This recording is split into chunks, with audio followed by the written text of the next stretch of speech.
What do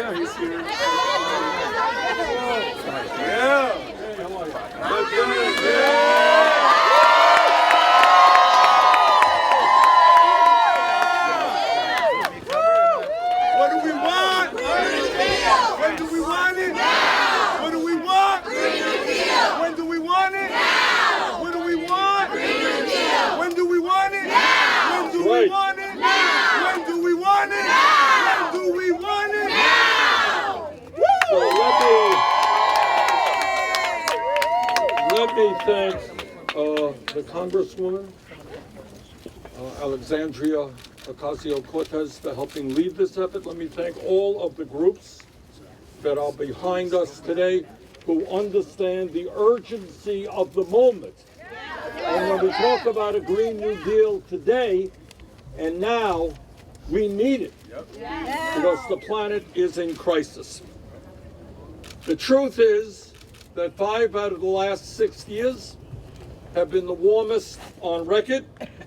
As we speak at this moment, the great city of Venice, Italy, is underwater, having suffered torrential rainfall similar to the rainfall that hit Houston, Texas, just a few months ago.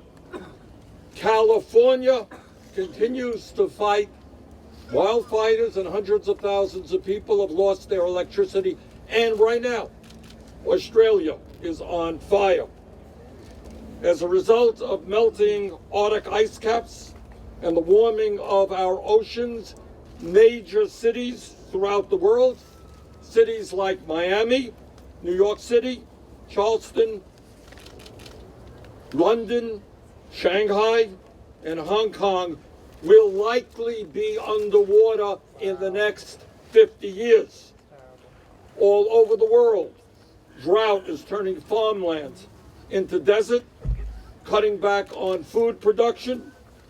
The United Nations estimates that there will be over 100 million climate refugees in search of food, water, and a minimal standard of living. And when you have that kind of migration, you have national security issues. The planet Earth is in severe danger, and we are facing a global crisis. We must listen in this country and around the world to the scientists. And the Green New Deal that the Congresswoman and I are fighting for is the only program out there that does that. And today we are talking about one aspect of the Green New Deal. There's a lot more to be talked about. But today we are focusing on an issue that is too often neglected. And that is that we are going to be making massive cuts in carbon emissions by retrofitting and rebuilding public housing in this country. And that is housing occupied by low-income and working-class Americans, occupied by senior citizens, occupied by people with disabilities, some of the most vulnerable people in the nation. Our public housing stock has been neglected for far too long. In fact, unbelievably, in the midst of a national housing crisis, we are losing 10,000 units of public housing every year. How crazy is that? The legislation that Representative Alexandria Ocasio-Cortez and I are introducing today invests over a 10-year period $180 billion to make public housing in America for 2 million people more energy efficient, safer, and more comfortable. This bill would reduce will reduce carbon emissions equivalent to taking off of the roads over 1 million cars. It would reduce public housing costs by 30% and energy costs in public housing by 70%. In other words, we're going to save public housing authorities money, and this will pay for itself. And perhaps equally important, this legislation creates some 250,000 good-paying union jobs.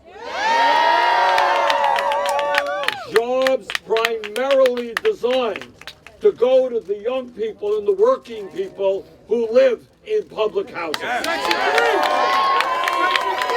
They are going to get the job training they need. They're going to get the job training that they need not only to fix up public housing, but to be productive workers all over our economy.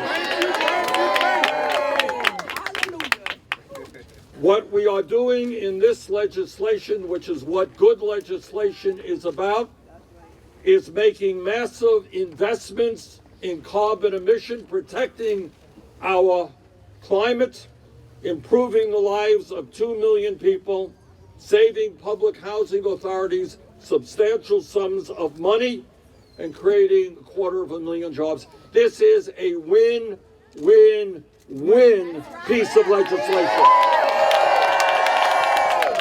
And let me just say I am so grateful to have as an outstanding ally and leader in this fight, the Congresswoman from New York. Please welcome Congresswoman Ocasio-Cortez. Can we hear it for all our NYCHA residents that can we hear it for our public housing advocates that can we hear it for our intersectional environmental justice champions who came down here to Washington, D.C. to fight for our future and reject the paradigm that environmental justice must come at the cost of our jobs or our economic well-being? We know that's not true.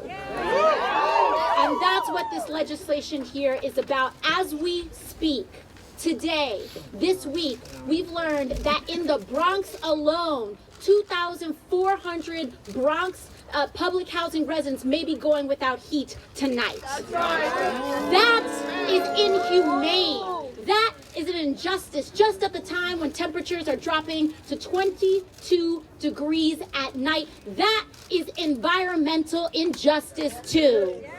That's a form of environmental injustice as well. And what this legislation is about, and what I'm so proud to say that this legislation is about, is that it adopts the tenets of the Green New Deal, which is first to center frontline communities, those who are impacted most by the climate crisis. That is communities that are low income, communities that are communities of color, native communities, rural communities. We're going to center them, and that's why we've decided to go with public housing first. Because public housing is infrastructure, and this is an infrastructure bill. So what we're going to do in this legislation is to do nothing less but to decarbonize the entire public housing stock in the United States of America. And in the process of decarbonizing the public housing stock, we are going to put hundreds of thousands of people to work in good paying jobs and giving that preference to public housing residents. In addition to decarbonizing our public housing stock, we're going to make sure that it is at the edge of technological innovation. It is not going to only decarbonize but produce renewable energy on site for the consumption of public housing residents. And then in addition to that, we are improving the quality of life. That's right. That is what this is about. So we're talking about ending food deserts and making sure that there's on-site groceries for residents. We're talking about making sure that there is good paying child care services on site.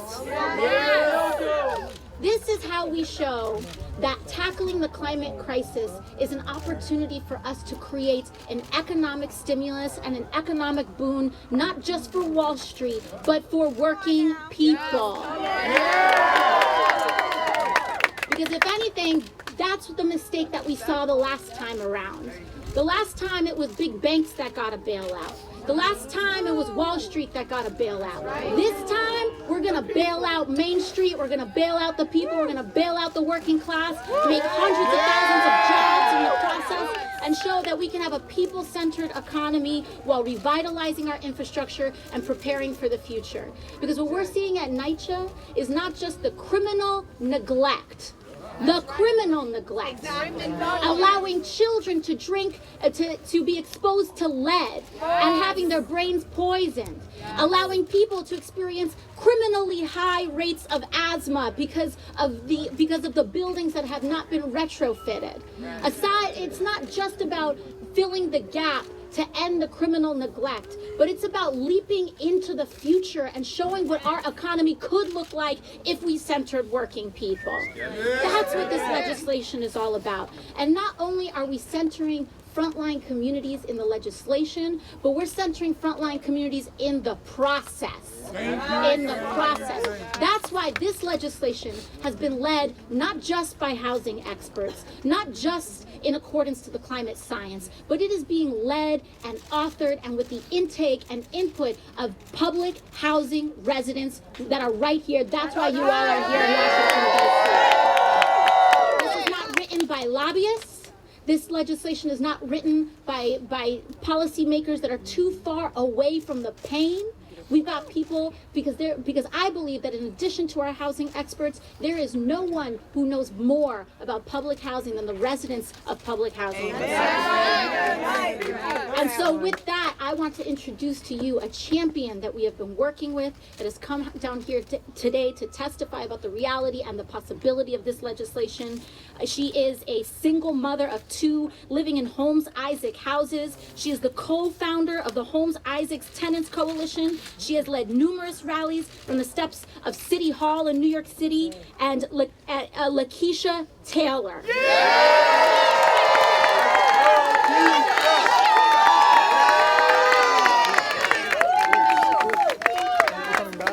Thank you so much. Thank you. I appreciate being here. I want to say thank you so much to AOC, because I have a problem with your first name, but I appreciate it so much. And Bernie Sanders, thank you so much. And I want to also thank the Movement School for allowing me this opportunity to come here and speak to you today. I know you know about the crisis in NYCHA. I'm going to tell you a little bit about myself. As Ms. Ocasio-Cortez just said, my name is Lakeisha Taylor. I have lived in New York City public housing, which is also known as NYCHA, for 45 of my 46 years. I am a proud, let me say that again, I am a proud mother of 2 young boys. I am growing young men, but I am very proud to say I am doing this. And I am one of the co-founders of the Holmes Isaac Coalition. We founded this organization because we were fed up with the treatment of tenants in our development. And this is because housing decided that they were going to build a building on our playground. And this is called infill. And infill is when NYCHA decides that a playground or parking lot is not being utilized. And I want you to understand that how can something be not utilized in a development when there are over 1,000 families living there? That makes absolutely no sense to me. So we decided that we were going to advocate for all the tenants in NYCHA as well as our development. Living in public housing has always had a bad reputation. There's drugs, there's violence, and to some people, worst of all, poor people. We are not poor. Growing up in public housing, I had people who watched over me. I had 2 parents who paid the bills to put food on the table. What I didn't have was a stable, accountable management called authority system that took care of my living environment, so I wouldn't have to fear about the building crumbling down or the health of my children. NYCHA is full of good and bad, the good, the bad, and the incompetent. We have working families, we have retirees, people on disability, and people, we have what we don't have are people looking out for our best interests. With this bill, this will change this whole scenario. As we know, there's a crisis going on with affordable housing. The idea of affordable housing has now become the question of affordable for whom. This bill will change that. One sickness for me or my boys, and I will become dependent on government subsidies, or worse, homeless. This is not a way to live, to be in fear of what will happen with one sickness. Many families living in NYCHA have the same fear. We are also living with times in despair because many families have done our best to pay our rent, but we are living in times where rent repairs are not done in a timely fashion, and we are not living in a healthy domicile. New York City lied about lead poisoning, damning children to lifelong brain damage, and now there's no heat or hot water. Developments without gas for over years, with the idea of New York City private partnership developments facing overcrowding with threat of infill, eviction with the threat of RAD, displacement or with the threat of demolition. Real estate is the driving force behind most of these new deals and partnerships. With the household income requirement for a new development being $50,000 to $70,000 and the low-income middle-class yearly salary income only $25,000 to $40,000, there's a big wage gap. Does this sound like a solution to you? Well, it doesn't to me. How are people in NYCHA supposed to live with this threat? NYCHA tenants are living in deplorable conditions and have to resort to arguing with the management about repairs, waiting on a vendor list for months or years, using NYCHA or going on TV to help for their repairs. This is not a way to live. Only the brave go on TV to broadcast the conditions that they are living in. Residents become conditioned to believe that this is what they deserve for living in public housing. I don't deserve this. I do not. We are not less than. We are not. We are brave. We are activists. I am proud. So there's no shame in the fact that I am standing here telling you I live in NYCHA. I am raising my sons. I am proud of what I am doing, and we are fighters. And this is nothing to be ashamed of. The people who should be ashamed are NYCHA. They should be lining up here begging us to forgive them for what they have done over the years. The struggle of affordable, safe, clean, and adequate housing is in this richest country of the world is now at a critical stage because of the state of the federal government have neglected our homes for so long. Collectively, as a whole, NYCHA is facing mold, mildew problems, heat and hot water problems, infestation to say the least.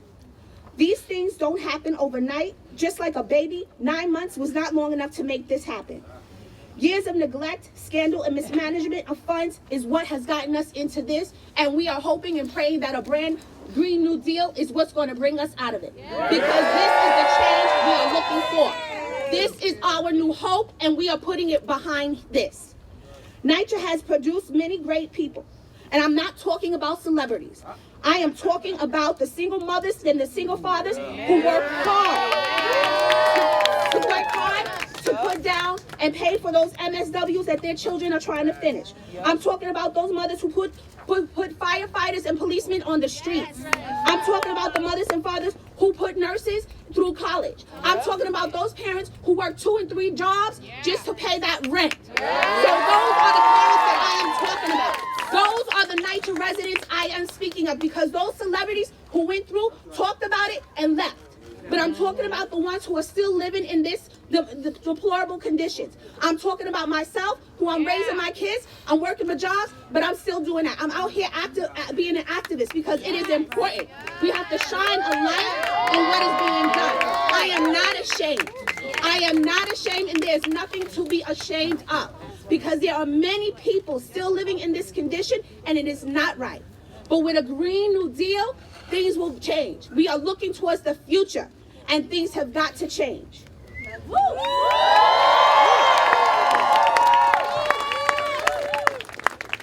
The Green New Deal gives NYCHA residents hope for a brighter future.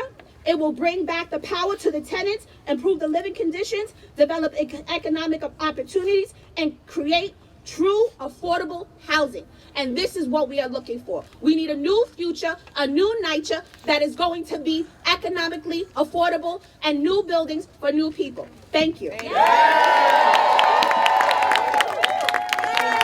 we want?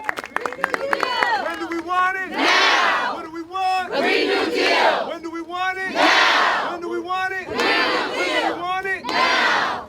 All right, I'm going to bring up the next speaker. Her name is Diane Yentel. She's the president of the National Low Income Housing Coalition. Diane.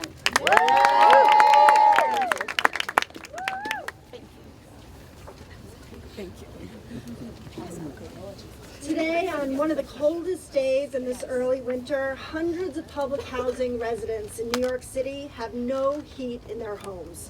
Seniors, people with disabilities, families with young kids, they are huddled in blankets, using space heaters and open ovens to stay warm in federally funded housing developments. Incredibly, this isn't uncommon. NYCHA residents routinely suffer loss of heat and electricity, and they're not alone. As summers get hotter across the South, tens of thousands of public housing residents have no air conditioning or way to cool their homes. Public housing is home to nearly 1 million families and plays a critical role in providing safe, decent, accessible homes to those with the greatest needs. But public housing apartments across the country are deteriorating rapidly, a direct result of decades of federal disinvestment, a result of the federal government turning its back on its investment and on the millions of people who call public housing home. This disinvestment means not only lack of heat and cooling in some public housing homes, in others it means mold, lead hazards, leaky ceilings, leaky toilets. It means asthma, lead poisoning, sick children, sick families, increased cost to the health system.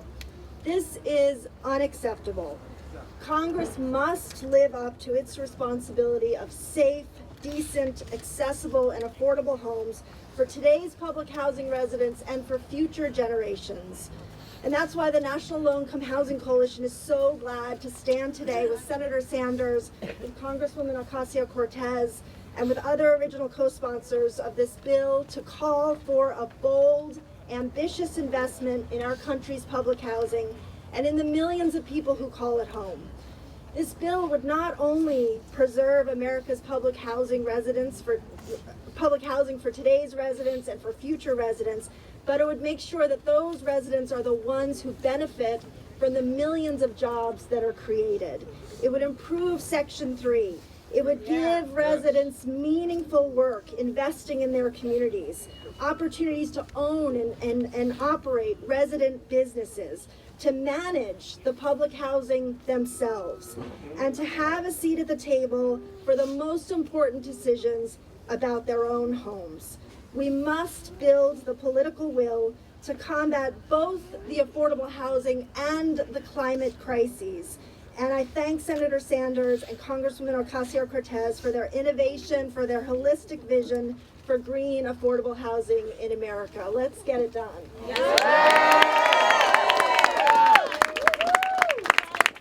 So I'll introduce and bring up now Marcella Mulholland, who is an activist with the Sunrise Movement. Hi everyone, my name is Marcella. I'm part of Sunrise Movement and Next 100. So 1 year ago this week, some friends and I took a road trip from Orlando, Florida to DC. And on the long car ride up, I received a text message from my brother who lives in California. And he sent me photos of the wildfires that were wreaking havoc across the state. As I looked at those pictures, I thought of the experiences that I had had growing up in coastal South Florida. I experienced climate-fueled sea level rise and hurricanes on a regular basis. And it's with those images in mind that the following day, myself and a couple hundred of my closest Sunrise friends, some of them are here today, walked up to Capitol Hill to take part in the now famous sit-in in Speaker Nancy Pelosi's office. we were joined by the then recently elected Representative Ocasio-Cortez. I'll never forget sitting in that office and looking around at my friends who were singing songs and sharing stories about why they care about climate change and why we need a Green New Deal. There were TV screens on in the office above us showing live news coverage of the wildfires in California at the same time that we were doing the sit-in. That moment showed me a juxtaposition of the future options laid out for us. We can move to a world in climate chaos, where wildfires like those in California are increasingly frequent and severe. Or if I looked a little lower and I saw my friends, I saw a future laid out for us where young people rise up and demand climate justice. The urgency of our demands were literally following us into the room and reflected back to us on those screens. It's a moment I'll never forget. And that same urgency is with us today, as California once again is ravaged by wildfires and Venice is underwater. But something is different this time. Whereas 1 year ago, almost no one knew what the Green New Deal was, and some even called it a green dream. Now, 1 year later, the Green New Deal is a defining component of the progressive agenda. It's been endorsed by every major Democratic contender for president. Over 100 members of Congress have signed on as co-authors of the Green New Deal resolution, and thousands of young people across the country have mobilized to make the Green New Deal a reality. And this momentum is only just beginning. The Green New Deal for Public Housing Act that we're announcing today is the first in a series of official Green New Deal bills that will set the governing agenda for the next decade. The decade of the Green New Deal. This bill acknowledges what the science makes clear. To stop climate change and prevent catastrophic human suffering, we need large-scale decarbonization that includes upgrading all existing buildings in the United States to achieve maximum energy efficiency. And what better place to start than with the hundreds of thousands of buildings and structures that the federal government already owns? Furthermore, what better place to start than with public housing buildings that are already in dire conditions and actively exposing people to harm? While the political establishment bails out banks and gives massive subsidies to the oil and gas industry, hundreds of thousands of low-income Americans are living in public housing buildings that are exposing them to toxic and inhumane conditions. Retrofitting and modernizing these buildings will improve the quality of life for residents while drastically reducing our greenhouse gas emissions.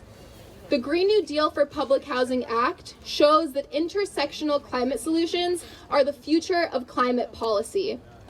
And this is critical because people don't live single-issue lives. We deserve quality, affordable housing and a stable climate.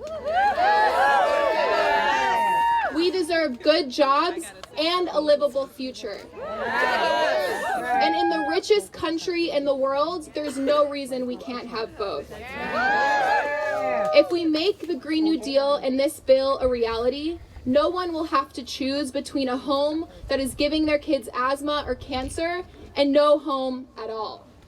Right. Getting there won't be easy, but if there's one thing we've learned in the past year, it's that when we organize and demand what we need, when we back elected officials who are not bought out by fossil fuel billionaires, we can take the political establishment by storm.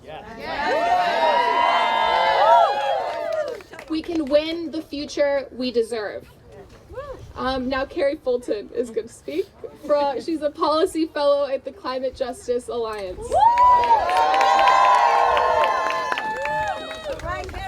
Hello, how you doing? This Miss Lakeisha's kids, because Miss Lakeisha's kids are our kids, because all kids are our future.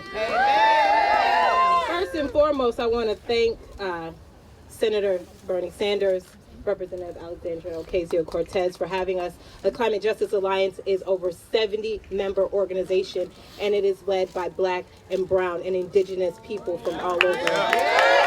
United States and our tribal territories.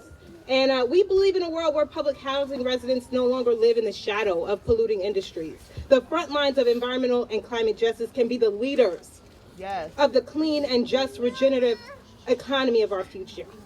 We have the solutions and we are the investment. Amen. And to be honest with you, we've been leading this for a long time.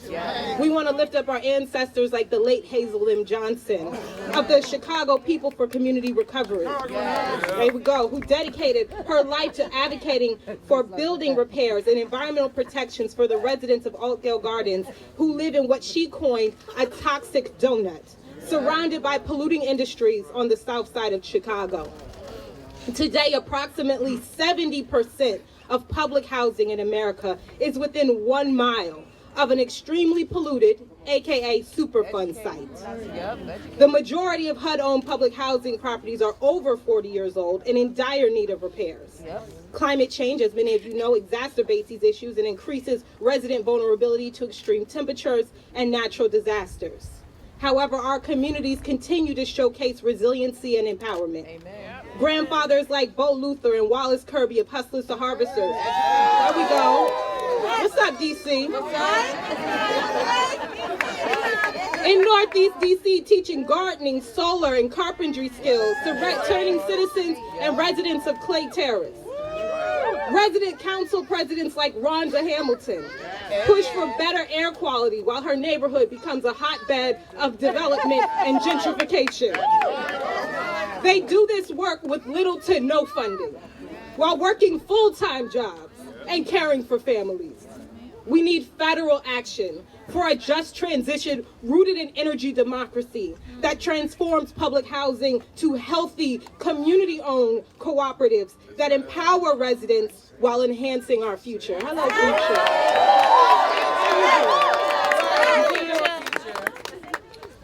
The Green New Deal for Public Housing Act forms a foundation to increase resiliency, livability, and efficiency for urban as well as rural communities. The bill advances pathways for localized economies, local control, and self-determination, which are pillars of the Climate Justice Alliance's principles of energy democracy. Public housing has the potential to be a hub for climate and economic solutions. The mandates of this bill will increase opportunities for training and business development in a wide range of necessary job sectors. There we go. CJA understands that good policy can only be effective if the implementation of that policy is just and inclusive. Right. Or as my colleagues with the Near Buzzer Point Resilient Action Committee say, clean this place, don't displace. Let me say it one more time for you. Clean this place, don't displace. A Green New Deal for public housing must uphold the rights of residents to stay in our revitalized communities.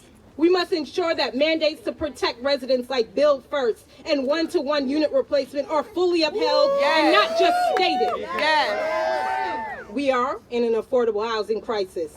As public housing is falling apart, luxury high-rises are going up.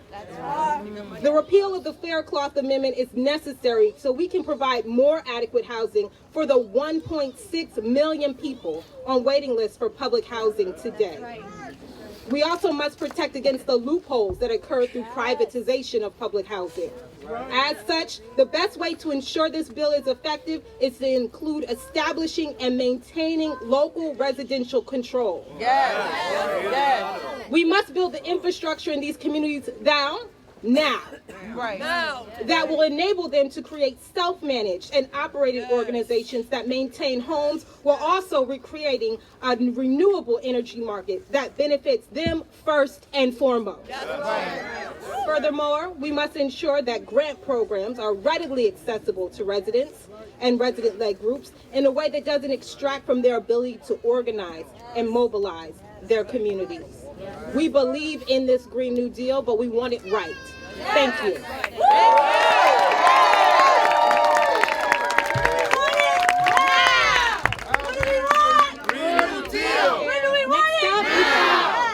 Next up, we've got Elsora Cleveland. She's an activist with New York Communities for Change. Woo! Good afternoon, everyone. Elzura, Cleveland, New York Communities for Change, affiliated with the Center for Popular Democracy. I have to say, I am super excited about being here. Thank you, Congresswoman. Thank you, Senator. This is an amazing opportunity. I do have to give kudos, which is not a part of what I put together, to the chant leader, because coming 4 hours on a train, I wasn't expecting to hear Elliott houses, not Fulton houses, and Chelsea houses at this announcement. So it just warms my soul, and it brings a whole lot of positive energy into the space. I stand here today super excited about this thoughtfulness of the Green New Deal for public housing. Let me be specific. My mother lived in a NYCHA development for 50 years. That's who we leave behind when we graduate out and we move on. Our parents and our grandparents and our aunts, they're still there. Cancer ate away at my mother. And currently today, 7 of her best friends who are experiencing cancer battles now, which started after age 45, are struggling.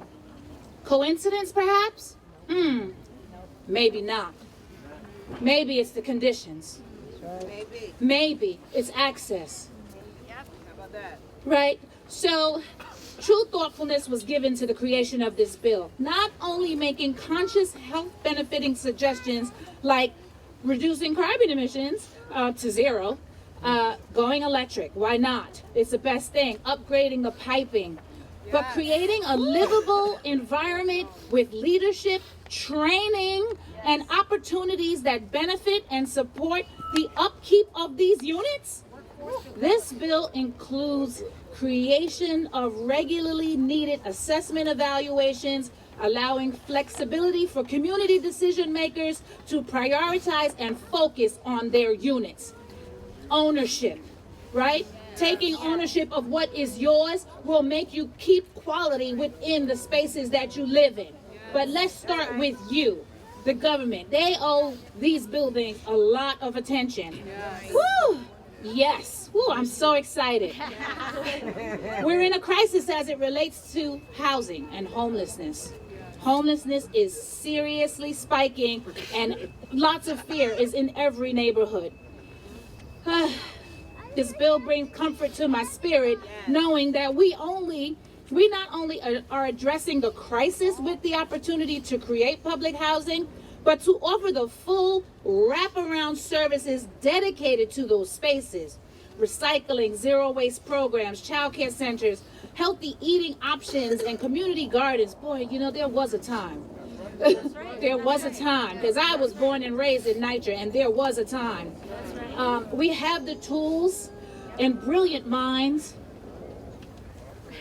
to make this country great again.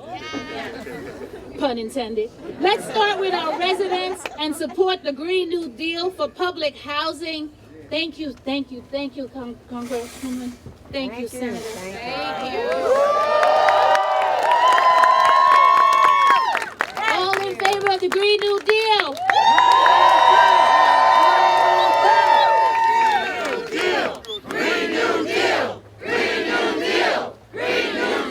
Thank you so much. I want to bring to the mic Maurice Cook, Executive Director of Serve Your City, Washington, D.C.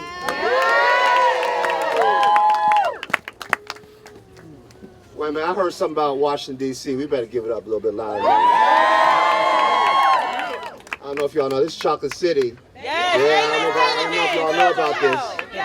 And listen, there's a lot of work being done to change that.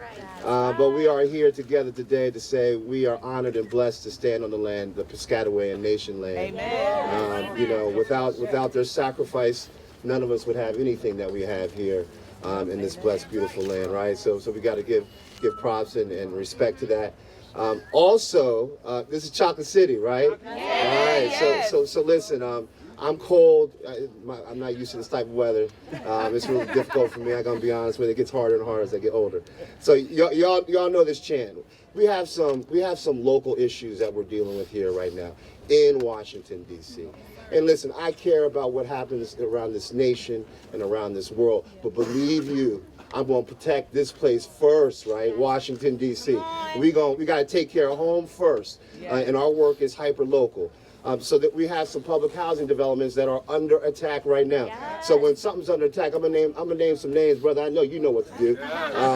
So listen up. Hey, when Kelly Miller Walkups is under attack, what do we do? Stand up, fight back. Hey, when Greenleaf Additions and Greenleaf Gardens are under attack, what do we do? Stand up, fight back. Okay, when Fort DuPont Dwellings is under attack, what do we do? Stand up, fight back. Hey, when Stoddard Terrace is under attack, what do we do? Stand up, fight back. And when Benning Terrace is under attack, what do we do? Stand up, fight back. When Langston Terrace is under attack, our first public housing development in the entire nation is under attack, what do we do? Stand up, fight back. When Garfield Senior Terrace is under attack, what do we do? Stand up, fight back. Hey, look, that's just here locally. We got a lot of work to do. And that's why we got Senator Sanders and Representative Ocasio-Cortez. We are blessed to have them and thank them for bringing us all together, bringing this nation together, because these people really represent who we really are, right? And so we got to help them. We got to do the real work. I said, listen, there's an inside game and there's an outside game. Some of us are inside and some of us are outside, right?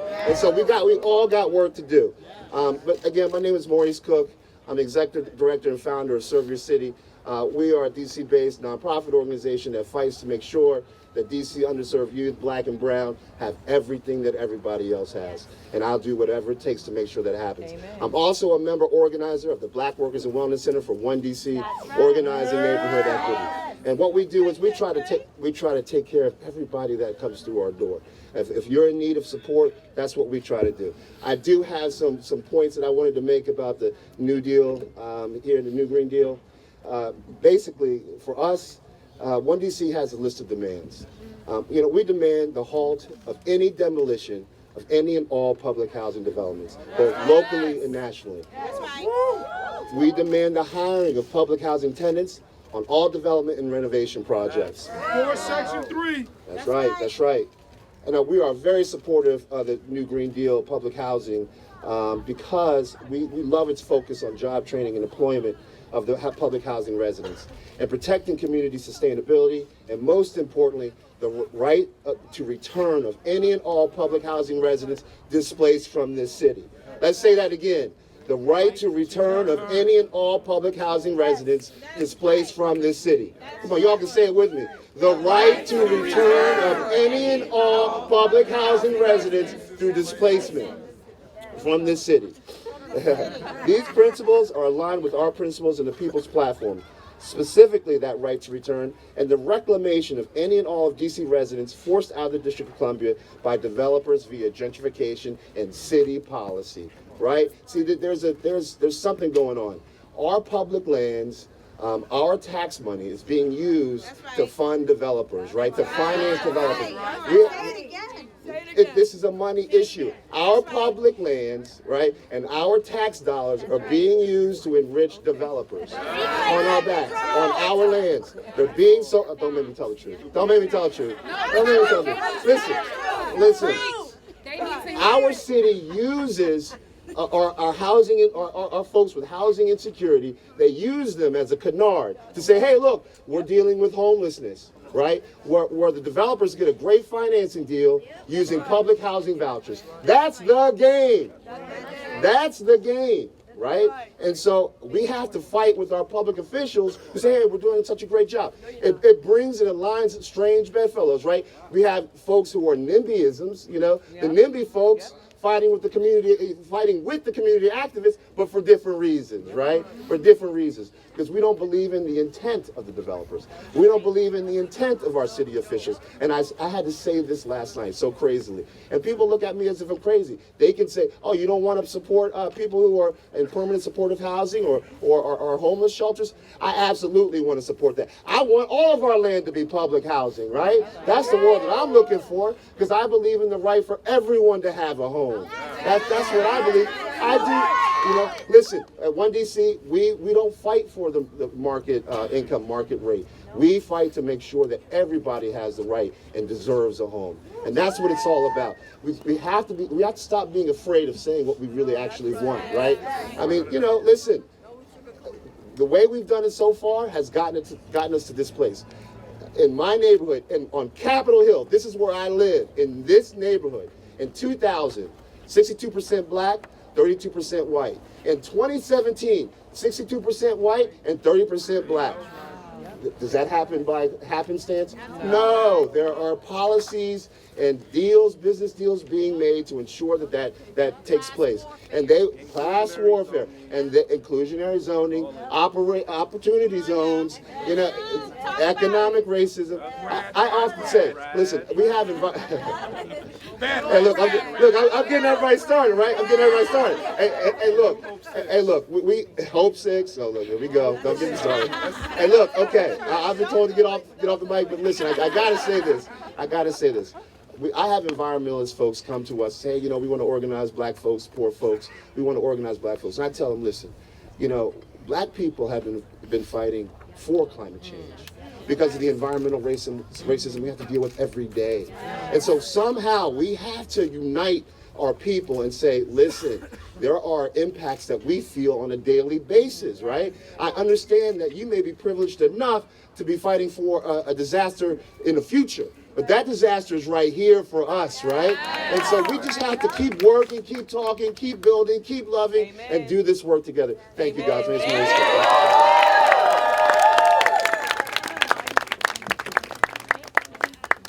got time for 1 to 2 questions. I think quiero empezar con Telemundo. ¿Tenemos Telemundo aquí? Yeah? Telemundo here? No? Okay. So we'll start with 1 to 2 questions. Annika, do you want to facilitate who we take it from? Yes.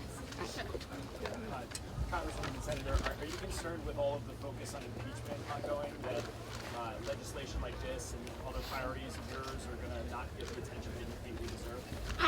I'm not concerned about it, because the thing that we show with the impeachment of the president is that we can hold the White House accountable and also build our future at the same time. An either or proposition. I'm sure Republicans would like to lead you to believe that this place shuts down, but we just came from votes right now over here, so we're passing this agenda. We're centering everyday working people, and I absolutely refuse for any day that I am a member of Congress to not spend that time fighting for our community. And that's what this is all about. Trump should be impeached, and he will be impeached. But that does not mean that we neglect or ignore the other major crises facing this country, whether it is the housing crisis and the particular tragedies existing in public housing in Vermont, in New York, all over this country, and the global crisis of climate change. That's right. All right? We are mature enough as a nation to walk and chew bubble gum at the same time. One more thing. Let's not pretend. That's right, Theo Bernie. But let's not act or pretend that Donald Trump is not a climate crisis unto himself. Because he has put foxes in the hen house in the charge of EPA, in charge of public housing, in charge of virtually every federal agency that we have. And so if we want to protect our planet, we also need to make sure that holding the president accountable in this White House is a part of that too. Oh, sorry y'all, I'm sorry we gotta go, but thank you all so much for coming. We'll be